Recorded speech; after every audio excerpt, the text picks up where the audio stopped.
Good morning, আপনাদের সবাইকে জানাই স্বাগত আরও একটা নতুন ভিডিওতে। আমি যে রাধা গোবিন্দর মন্দিরে আপনাদেরকে বলেছিলাম দেখাবো, চলে এসেছি অলরেডি। আর এটা দেখছেন সিংহদ্বার। যদিও তো দরজাটা এখন বন্ধ রয়েছে, এই দরজাটা খোলা হয় সন্ধ্যে 7টার পরে। আর দেখতে পাচ্ছেন সেই মন্দিরের চূড়াটা, আমি সেখানে যাব, ভিতরে যাব। শুনেছি মন্দিরটা খুব একটা বেশি পুরানো নয়, মাত্র 3 বছর মতো হয়েছে। তো যাওয়া যাক, একটা পাশের সাইডে একটা দরজা আছে, চলুন তাহলে। ওটা মেন গেট, এটা হচ্ছে তার সাইড দিয়ে, এটা সাইডে গেট। ওটা সন্ধ্যেবেলায় খুলে আর এটা সবসময় খোলা থাকে। আচ্ছা, ওটা সন্ধ্যেবেলা খোলা হয় আর এটা সবসময় খোলা থাকে। বাহ বাহ, খুব সুন্দর। এই দেখুন, এখানে অনেক ফুলের গাছ কিন্তু বেশ সুন্দর করে সাজানো রয়েছে। হ্যাঁ, খুব সুন্দর ফুলের বাগান করে রেখেছে, দারুণ কিন্তু। চলো আমরা ওই দিক থেকে হ্যাঁ হ্যাঁ হ্যাঁ, আগে ওনার সাথে দেখা করি। খুব সুন্দর, চলো। হ্যাঁ। এখানে জুতো কিন্তু খুলতে হবে। এই আমরা জুতো খেললাম। ব্যবস্থা আছে এখানে, বুঝলেন? চলো। জলের ব্যবস্থা আছে মানে কই? এই দেখুন সামনে কল আছে, তোমার গার্ড আছে। আচ্ছা আচ্ছা, এই হচ্ছে মেন মন্দির, প্রবেশদ্বার। আর এই রাধা গোবিন্দ মন্দিরে প্রবেশের পরে মনে হতেই পারে যেন আমরা কোনো একটা পার্কেতে এসেছি। পার্কে যেমন সুন্দর করে বাহারি ফুল দিয়ে সাজানো থাকে, এই মন্দিরের সামনের পোর্শন এবং আশপাশটা কিন্তু ঠিক সেরকমভাবে নানা রকম বাহারি ফুল দিয়ে সাজানো রয়েছে, যেটার আকর্ষণ কিন্তু আরও বহুগুণ বাড়িয়ে দিয়েছে। এবং সেই রাধা গোবিন্দের মন্দিরটা, রাধাকৃষ্ণের মূর্তিটাও কিন্তু অপরূপ সুন্দর। আমি আপনাদেরকে দেখাবো, সেখানে নিয়ে যাব। আর আমি এখানে এসে জানতে পারলাম যে পুরোহিত মশাইয়ের কাছ থেকে এখানে ভোগেরও ব্যবস্থা আছে। আর এই মন্দিরটা খোলা থাকে বিকেল 4টা থেকে রাত্রি 9টা পর্যন্ত। মাঝখানে কিছু সময়ের জন্য বন্ধ থাকে। এই যে মূল মন্দিরের সামনে জায়গাটা দেখুন কি সুন্দরভাবে সাজানো রয়েছে। সামনে মন্দিরে ঢোকার যে প্রবেশপথটা সুন্দর করে বাঁধানো, এবং দুই পাশে নানা রকম গাছ দিয়ে খুব সুন্দর করে সাজানো রয়েছে, এবং মন্দিরটা পুরোটা কিন্তু ঘেরা রয়েছে। আর এই দিকটা আছে কিন্তু এখানকার যে গোয়ালটা আছে, যেখানে বেশ কিছু গরুও থাকে, সেটাও এখানকারই। আর এখানে কিছু পুণ্যার্থীকে দেখতে পাচ্ছি আমরা, যারা এসে এখানে বসে রয়েছে। আর আমরা এখানে যে পুরোহিতের কাছ থেকে শুনলাম আসার পরে, যেখানে ভোগেরও ব্যবস্থা আছে। আমি একটু সামনে থেকে দেখাচ্ছি আপনাদেরকে সেই শ্রী শ্রী রাধা গোবিন্দের মূর্তিটা, খুব সুন্দর মূর্তিটা। আর এখানে কিন্তু প্রতিদিন সন্ধ্যাবেলা ভজন সংকীর্তনও হয়, যেটা আমি এসে জানতে পারলাম পুরোহিতের কাছ থেকে। চারিদিকটা, মন্দিরের চারিদিকটা এত সুন্দর করে সাজানো, খুব সুন্দর গো, পরিবেশটা খুব সুন্দর, দারুণ পরিবেশটা। চলুন পিছনটা একটু ঘুরে দেখা যায়।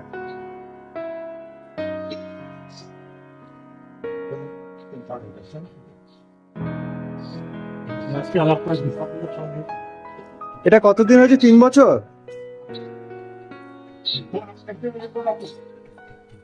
3 বছর হয়েছে। ও,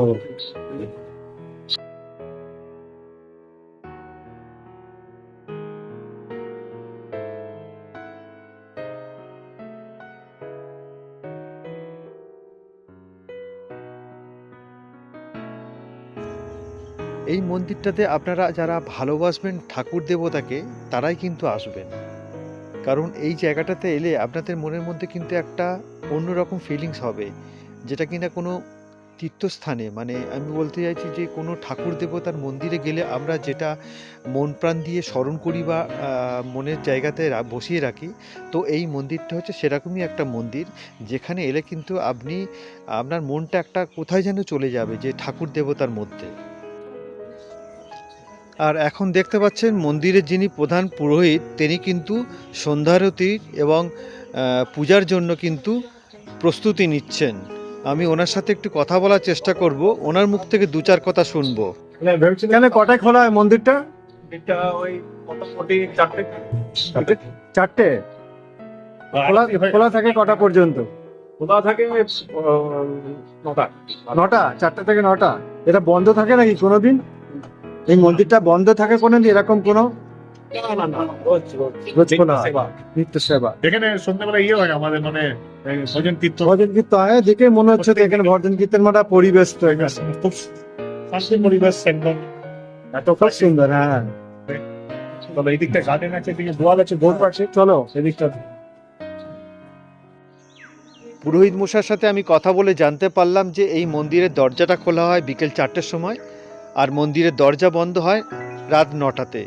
মাঝে সন্ধেবেলা আধ ঘন্টার জন্য মূল যে রাধা গোবিন্দর মূর্তিটা রয়েছে, যে বিগ্রহটা রয়েছে, তার দরজাটা কিন্তু আধ ঘন্টার জন্য বন্ধ থাকে জব করার জন্য।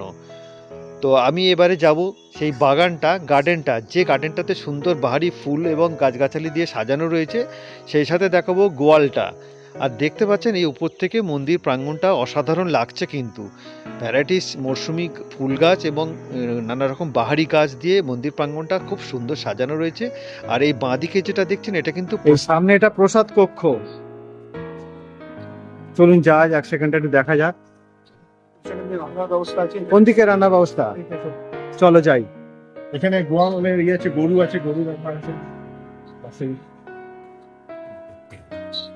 এই যে এখানে গরু আছে, মজা পড়ে যেত, কোনো অসুবিধা নেই।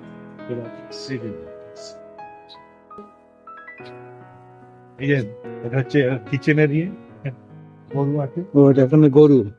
বাচ্চা সব এই যে ভেতরেও আছে।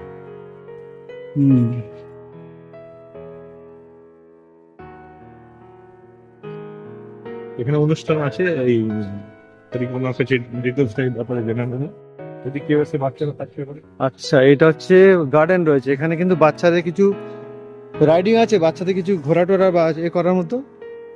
আছে এই যে বসার ইয়ে আছে। ওই যেখানে বসা টসার জায়গা আছে। এই যে এদিকে একটা দোলনা আছে।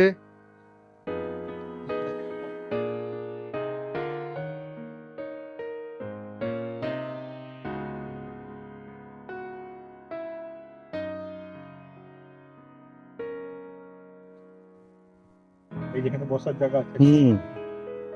এদিকে একটা বসার জায়গা রয়েছে। একটু দিনের বেলা আলোতে আলোতে এলে খুব ভালো লাগবে কিন্তু জায়গাটা। না এখানে আরো লাইট আছে এখন অবশ্য। এই মন্দিরটা ছোট কিন্তু খুব সুন্দর মন্দিরটা, হ্যাঁ, খুব সুন্দর করেছে। আমরা কাছাকাছি এখানে আসতে পারেন। এখানে হ্যাঁ, এখানে ভোগেরও সুবিধাও আছে, খাওয়া দাওয়ারও ব্যবস্থা আছে। মানে এখানে এসে এলে ভোগ হয়ে পেয়ে যাবে। যদি কেউ মনে করে হুম, হুম। ভোগ ইয়ে করার, তো সেখানে সেই ব্যবস্থাও আছে। আচ্ছা, এরপর আমরা ওনার সঙ্গে কথা বলবো। ঠিক আছে, আমি চেষ্টা করব কথা বলে জানবো এখানে ভোগের কি সিস্টেম আছে। হুম। আর সেই ভোগ যদি আমরা পেতে চাই তাহলে তার জন্য আমাদেরকে কি করতে হবে। বাচ্চাদের গার্জেন সেটা দিয়েছিল, দেখি ওটা বেরোবার দিন।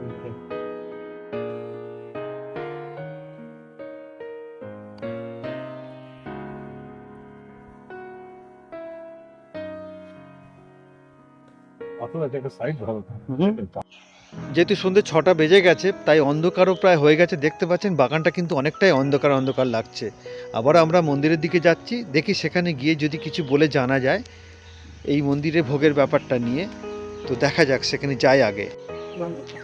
আর দেখছেন এখন মন্দিরের দরজাটা কিন্তু বন্ধ হয়ে গেছে, যেখানে বিগ্রহটা রয়েছে রাধা গোবিন্দর। আর পুরোহিত মশাই কিন্তু সামনে জব করছেন, সুতরাং এখন আর কিন্তু কথা বলা যাবে না। আমি আপনাদের বলেছিলাম যে আমি কথা বলার চেষ্টা করব, কিন্তু এখন আর কথা বলা গেল না। তো আমি আপনাদের বলবো, আপনারা কেউ যদি এই মন্দিরে আসতে চান তারা কিন্তু 4টের মধ্যে চলে আসবেন বিকেল, কারণ 4টে থেকে রাত্রি 9টা পর্যন্ত মন্দিরের দরজা খোলা থাকে। মাঝে কিন্তু আধ ঘন্টার জন্য মন্দিরের দরজাটা বন্ধ থাকে। তাই চেষ্টা করবেন যে সেই সময়ের মধ্যেই চলে আসতে, তাহলে কিন্তু কিছুটা সময়ের জন্য আপনাদের মনটা কিন্তু খুব ভালো লাগবে। তো এবার আমাদের বিদায় নেওয়ার পালা। সন্ধ্যে 6:30 তো প্রায় বেজেই গেছে, অন্ধকারও হয়ে গেছে ভালো।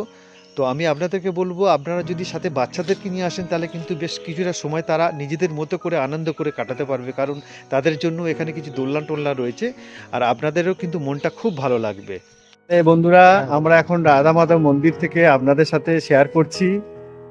যদি ভিডিওটা ভালো লেগে থাকে তাহলে আর বলতে হবে না, কি করতে হবে সেটা তো আপনারা খুব ভালো জানেন। আর আপনারা যদি পারেন, যদি এই আসানসোল বেলটাতে ঘুরতে আসেন, মাইথনে বা কল্যাণেশ্বরীতে যদি পূজা দিতে আসেন, তাহলে কিন্তু মাইথন থেকে খুব একটা বেশি দূরে নয় এই রাধা মাতা মন্দিরটা আছে।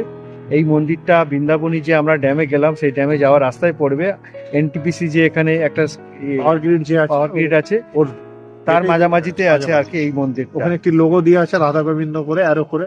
ওইখান থেকে সিধা আসবেন, এসে পরে এই রাধা গোবিন্দ মন্দির। খুব ভালো ডাবলঘাট থেকে একটা। হার্ডলি মোটামুটি 1 কিলোমিটার আচ্ছা, রূপনারায়ণপুর থেকে এখানে। তো আপনারা অনায়াসে চলে আসতে পারেন। আসানসোল থেকে যারা আপনারা মাইথনে আসবেন, মাইথনে তো আপনার দেন্দুয়া মোড় থেকে ঢুকে যেতে হবে মাইথান কল্যাণেশ্বরী মন্দির হয়ে মাইথান। আর সেই দেন্দুয়া থেকে ডাবর মোড়ে কিছুটা এসে এই জায়গাটা কিন্তু আপনারা ঘুরে যেতে পারেন। বেশ সুন্দর জায়গাটা হয়েছে, আমি জানতাম না। তো আমার বন্ধু ও বললো যে এই জায়গাটা হয়েছে, একটা মন্দিরও আছে, 3 বছর মতো হয়েছে মন্দিরটা, বেশ সুন্দর মন্দিরটা। তো আজকে আমাকে বললো চলো যাই তাহলে ওখানে থেকে আসি। আমি তাই জন্য এলাম, ওর জন্যই কিন্তু হলো এই ট্যুরটা আমার। আমি না হলে জানতাম না যে এখানে এত সুন্দর একটা মন্দির হয়েছে বা একটা সামনে সুন্দর ড্যাম রয়েছে। আমি আপনাদের সাথে দুটোই শেয়ার করলাম। তাহলে ভিডিওটা আজ এখানেই রাখলাম। আপনারা সবাই সুস্থ থাকবেন, ভালো থাকবেন, দেখতে থাকুন আমার চ্যানেল এক্সপ্লোরার প্রশান্ত। আর আজ থেকে ও জয়েন করলো, ওর নাম সুভাষ চক্রবর্তী। ও থাকছে আমার এই ভিডিওতে। আর আশা করব ও আমার আগামী ভিডিওগুলোতে আমি যেখানে যাব ও থাকবে, ও আমাকে বলেছে। হ্যাঁ, তাই তো? সকলের ভালোবাসা নিয়ে আমাদের এই চ্যানেলে আরো এগোক, এটাই চাইবো। হ্যাঁ, আপনারা যারা নতুন আছেন তারা প্লিজ সাবস্ক্রাইব করে পাশে থাকবেন, এটুকুই আপনাদের কাছে রিকোয়েস্ট রইল।